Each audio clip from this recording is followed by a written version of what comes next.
인류의 역사는 초자연적인 힘과의 끊임없는 교류로 가득 차 있습니다. 고대인들은 자연과 우주의 비밀을 풀기 위해 주술이라는 신비로운 도구를 만들어냈고, 이를 통해 질병을 치유하고 적을 물리치며 미래를 점쳤습니다. 고대 이집트의 신비한 주문, 켈트 드루이드의 자연의식, 그리고 동양의 부적과 풍수까지 지금도 우리에게 남아있는 고대 주술의 흔적과 그 미스터리를 함께 탐구해보세요. 인간과 초자연 사이를 잇던 이 오래된 비법의 세계로 당신을 초대합니다. 고대 주술 마법, 매직은 인류의 초기 역사부터 존재해온 신비로운 문화적 실천으로 초자연적인 힘을 통해 인간의 소망을 이루거나 세상을 변화시키려는 시도였습니다. 고대 주술은 단순한 미신이 아니라 종교, 철학, 의학, 심리학과 밀접하게 얽혀 있었으며 각 문명과 지역에 따라 독특한 방식으로 발전했습니다. 주술은 인간이 자연과 초자연적인 세계를 연결하려는 노력의 일환으로 세계의 운명을 통제하고자 하는 인간의 본능적 욕구에서 비롯되었습니다. 고대 주술은 초기 인류가 자연현상을 이해하지 못하던 시기, 이를 초자연적인 힘이나 신의 작용으로 해석하며 시작되었습니다.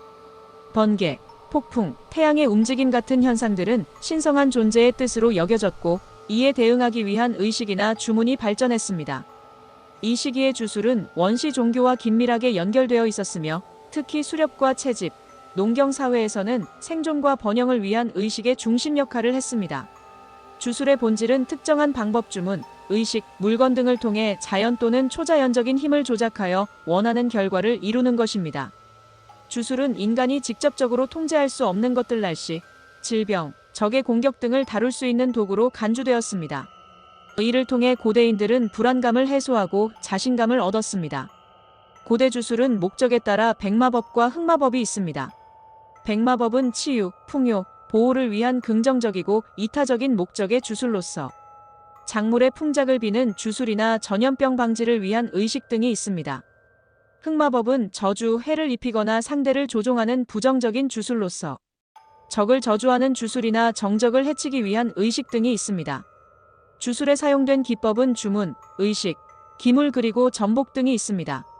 주문은 특정한 단어나 구절을 반복적으로 암송하여 초자연적인 힘을 활성화시키는 가장 기본적인 주술 기법 중 하나입니다. 고대 이집트, 메소포타미아, 중국 등에서 다양한 형태의 주문이 발견되며 주로 신에게 도움을 요청하거나 악령을 몰아내기 위해 사용되었습니다. 주문은 발음의 리듬과 소리가 중요한 역할을 했으며 이를 통해 사용자는 초자연적인 힘과 연결된다고 믿었습니다. 의식은 정해진 시간과 장소에서 특정한 방식으로 행해지는 주술적 행동입니다. 예를 들어 고대 이집트에서는 파라오의 즉위식에서 신의 축복을 기원하는 주술 의식이 행해졌고, 아프리카와 아메리카 원주민 사회에서는 사냥이나 농사를 앞두고 풍요를 기원하는 춤과 노래가 포함된 의식이 이루어졌습니다. 의식은 주로 집단적 행동으로 이루어졌으며 사람들에게 심리적 안정감을 제공했습니다. 주술 의식에서 사용된 도구나 물건은 초자연적인 힘을 담거나 이를 증폭시키는 역할을 했습니다. 부적과 탈리스만은 개인 보호와 행운을 기원하는 물건으로 고대 메소포타미아, 이집트, 그리스 등지에서 널리 사용되었습니다. 또한 주술 인형의 저주 인형은 적을 해치거나 질병을 치료하는 데 사용되었고, 고대 아프리카와 유럽에서 흔히 발견됩니다. 전복은 주술의 한 형태로 미래를 예측하거나 신의 뜻을 묻는 행위입니다. 고대 중국의 주역 메소포타미아의 신탁, 로마의 세점 오스피시즈 등 다양한 형태의 전복 기술이 발전했으며 이는 주술적이면서도 초기 과학의 형태를 띠고 있었습니다. 전복은 개인의 결정뿐 아니라 왕국의 중요한 정책에도 영향을 미쳤습니다.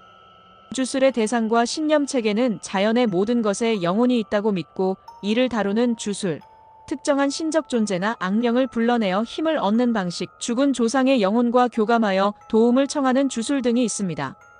고대 이집트에서는 주술이 종교와 밀접하게 연관되었습니다. 죽은 자의 사후 세계를 돕기 위한 사자의 서에는 여러 주문과 의식이 포함되어 있으며 이는 죽은 자가 심판을 받아 영원한 삶에 도달하도록 돕는 역할을 했습니다. 미라 제작 과정에서도 악령으로부터 시신을 보호하고 죽은 자의 영혼이 안전하게 여정을 떠날 수 있도록 하는 주술 의식이 이루어졌습니다. 메소포타미아에서는 신탁과 점성술을 통해 신의 뜻을 확인하려 했습니다. 특정한 악령, 예를 들어 라맛을 몰아내기 위해 주술적 부적이 사용되었으며 이러한 부적에는 신성한 상징과 주문이 새겨져 있었습니다. 고대 켈트족의 드루이드 사제들은 자연과 영혼의 조화를 중시하며 주술을 통해 천체와 자연을 다루었습니다. 드루이드들은 돌서클리의 스톤헨지에서 의식을 치렀으며 이곳은 주로 천문학적 정렬에 따라 설계되었습니다. 고대 중국에서는 풍수를 통해 공간의 에너지 흐름을 조화롭게 만들고 주역을 통해 미래를 예측했습니다. 또한 악령을 물리치기 위한 부적이 널리 사용되었으며 이는 도교적 신념과 결합되어 강력한 주술로 여겨졌습니다.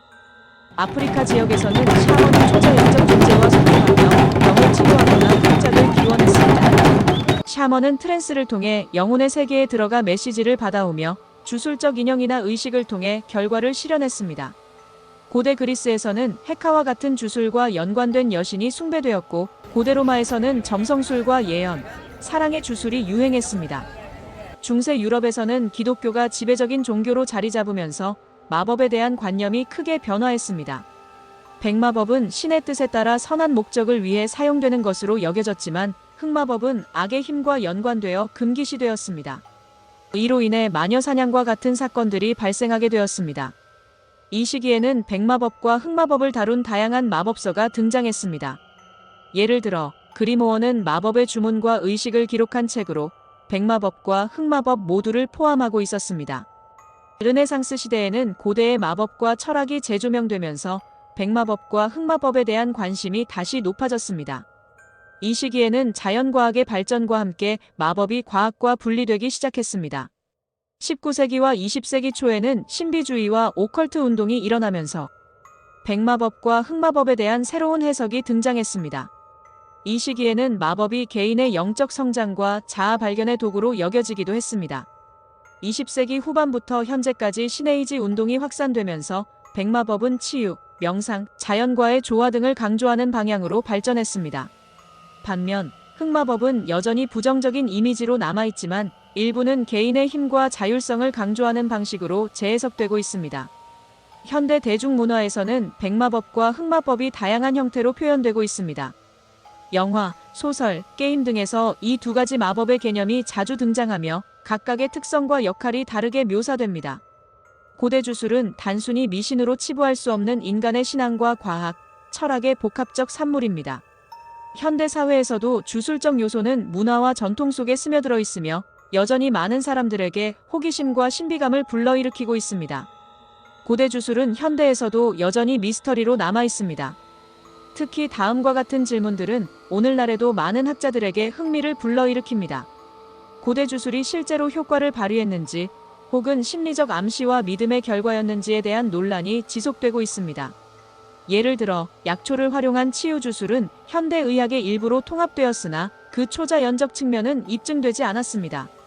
고대 주술의 많은 부분은 구전으로 전해지거나 비밀리에 기록되어 현대에 와서 대부분 사라졌습니다. 예를 들어 고대 메소포타미아와 마야 문명의 주술적 기록은 아직도 완전히 해독되지 않았습니다. 주술은 종종 인간의 심리에 강력한 영향을 미쳤습니다.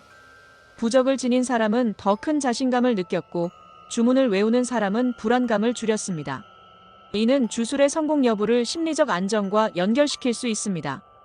고대 주술은 단순한 미신이 아니라 인간이 초자연적 세계를 이해하고 통제하려는 시도의 일환으로 종교, 철학, 과학, 예술 등과 복합적으로 얽혀 있습니다.